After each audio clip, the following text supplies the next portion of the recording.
Okay, yeah, start the tape. Hello, and welcome to Benny's Alternate Universe. This is a show where I invite you to step into my world, check out what's going on with my tape collection. I'm very, very excited because I have my daughter here with me tonight, Chloe. Hi. And she's picked out a tape for us to review. And what did you pick out for us? Well, I picked out Otis Redding, Love Man. Love Man by Otis Redding. I wish you could see this cover better because it's really nice. Let's get a little closer. Why don't you describe it in vivid detail for them? Well, it's a picture of Otis Redding. Well, it's better. And it's in profile. Okay. Blue background. Well, before we get into the review too much, I want to say hi to our latest fan, Jonathan Workman. I like this guy. Yeah, he left us some comments on how to improve the show. We really appreciate that. Keep it up and keep watching. I'm glad you're enjoying it as much as we are. Once again, we want to say hi to our sponsor, Elvis Presley Brand Coffee. The king is gone, but his coffee lives on. This is actually Pepsi in this one. So, take it's not Pepsi. No, it is. I watched you pour it. There was Elvis coffee in that bottle. Okay, that's where it's carbonated and refrigerated. I brew the coffee, I put it in the Pepsi, and then I put it in the fridge so that I have it for later. Okay? And then you carbonate it. It's not carbonated. That's your imagination. Bubbling. I didn't see any bubbles. Okay. Elvis Presley Brand Coffee, sponsors of the show, the ones who keep the roof over our heads. And today we're talking about Otis Redding's Love Man. Now, for those of you who don't know about Otis Redding, he's one of the great soul singers of the era of the 60s. If you have ever heard his huge, massive hit, Try a Little Tenderness, which has been featured in many movies and television shows. That wasn't even his biggest hit, though. I'd say Sitting on the Dock of the Bay. But I feel like Try a Little Tenderness gets the giraffe duck. It gets the what? The giraffe duck. Well, we're not... Yeah, I mean, we... It does! Well, it's not on this album, though. That's all I was going to say. It's not. This is just a review of this album, but I just want to give them a little background because not everybody knows that Otis Redding, was the writer and singer of such great hits as Try a Little Tenderness and Sitting on the Dock of the Bay. And he wrote Respect. Respect, which was a huge hit for Aretha Franklin. Hard to Handle, which was a big hit for Black Crowes much later in the early 90s. Yes. And, I know you haven't seen the show, but when I do the show, I like to try and start from sort of like a zero baseline and assume that people don't know anything about Otis Redding, and then... Can I say something off the cuff? Yeah, I wish you would. It's not about music. It's about the show. Yeah. I hope someone comments and is like, your daughter seems like a real bitch. Now, why would they say that? You're such a sweetheart. What have you ever heard this tape before today? And what do you think of it? Well, I picked it because, one, I like Otis Redding. Yep. But I'm not that familiar with all his work. Two, I really like the cover, which I'm going to describe. You could describe it better than me. So it's a black background on the cassette, and then it's a photo of Otis Redding in like a suede Sherpa jacket. In profile, it's like his torso, and then you see like the top of his pocket, and he's standing in front of like a cherry tree, and the saturation is real high.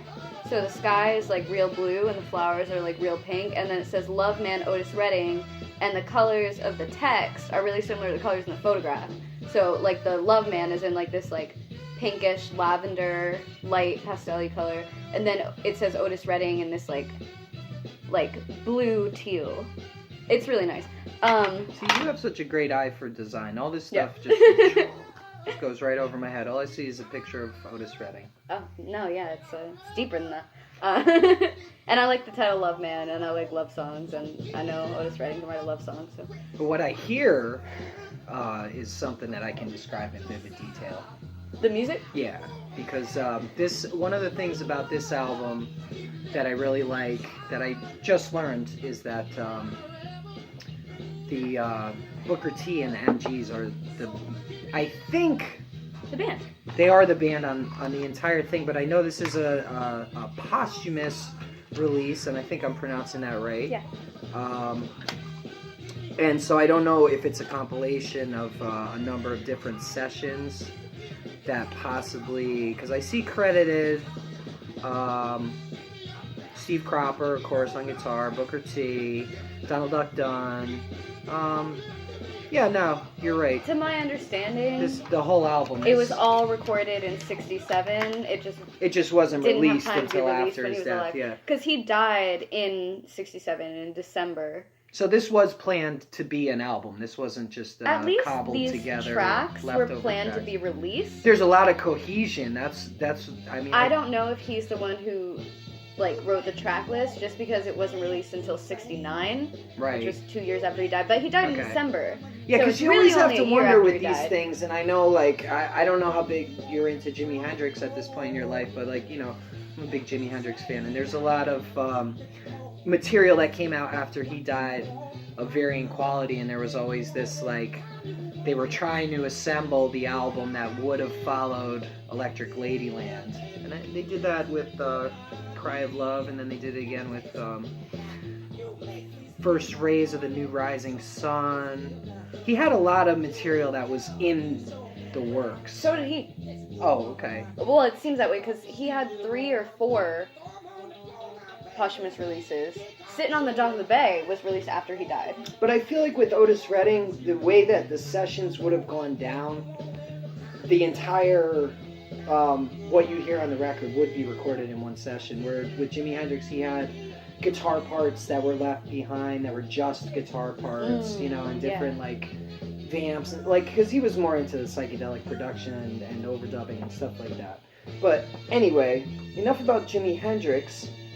This album has a great classic soul, Memphis soul kind of sound. Yes. That they call sometimes the Stax sound because of the house band. And in those days you would have for the label you would have a house band, at Motown or Stax, and then the singers would come. And so what would happen is the records that would come out would share a lot of similar sounds, and that's where you would get the Motown sound from, and so forth, a lot from having the same staff writers and having the same staff house band on the recordings. And of course Booker T and the MGs was one of the best for this kind of music. So Love Man has a fairly nice balanced variety of different kind of tracks. I like this album because there's a lot of upbeat material, and as much as I love, and everybody loves a good soul ballad, when an album It comes on. Yeah, I know, right? No, but what I was going to say is when an album is bogged down too much with ballads, sometimes that can be a little bit of a drawback with this kind of music. And I think this album is really balanced. I think it does have more upbeat than... Oh man, this song is so heavy. What is this called? I'll Let Nothing Separate Us? I think so. Beautiful song. Yep, here he goes. I mean, Otis Redding was a man that his voice, especially on a ballad, could really just stop you in your tracks. Definitely. Like we just saw happen to us on the review. just listening to him sing that line, I'll let nothing separate us. It really gets you right in the boo-boo. And soul. Yeah. I feel like a mark of a good soul singer is to be able to do that. Like, do you really feel what they're saying? It's all about raw emotion. It just goes right through. Like, this tape player is right behind us. Yep. You really feel it just go right into you and sit right here in your body. Yeah. Just right through you. There's definitely a physical feeling that you get. And it goes both ways too, because I feel like when he does an upbeat song, you feel the excitement and the energy, and that transfers to you too. That's why I think the ballads are so important, because you see his whole range of emotion on this record. There is a great range of emotion, definitely, and a really good and strong soul ballad can be a little bit draining. Yeah. I think is what it is, because you do connect so strongly. It can take a little bit out of you, and so you want to follow it up. Let's see what he put on here next. Direct Me.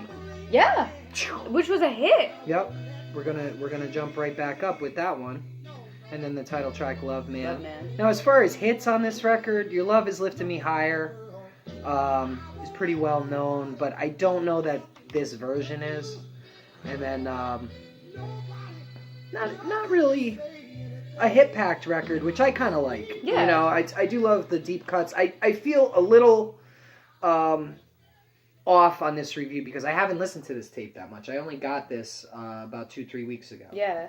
As Savers, but I knew when I saw the name Otis Redding that it was going to be killer, and it is. This is kind of a more first impressions review. Yeah, and well, when I saw that this was an actual full-length album of his, that really excited me, because this is somebody that you see on comps a lot. Yeah. Best of Otis Redding, and it'll be, you know, Respect, Try a Little Tenderness, Sitting on the Dock of the Bay, Hard to Handle, and it's like, it's all great, but, you know, been there, done that, These Arms of Mine. Yeah.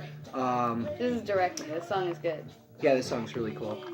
A lot of funky stuff going on this record, and I like that. But I was real interested to hear an actual album of his and check out the deep cuts, because, you know, a lot of times the deep cuts are the best. And definitely Let Nothing Separate Us was a really beautiful song, and never heard it before. No, we have about 5 minutes left. Yeah, not even. That's plenty of time. To do the duck ceremony? Yeah, how long do you think it does to So you have put to the ducks explain on? why you put each? Yeah, but we just blow through it. Okay. We talked about the cover. We talked about, you know, who produced this damn thing. We didn't even talk about Steve Cropper. Yeah. The guitarist for Booker T and the MGs. Yeah. You know? You know?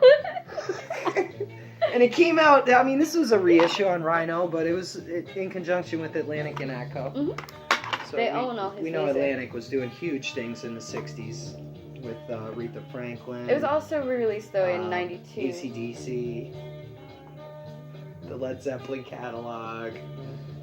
A lot of big stuff going on for Atlantic through the years. I believe Skid Row was on Atlantic at one point.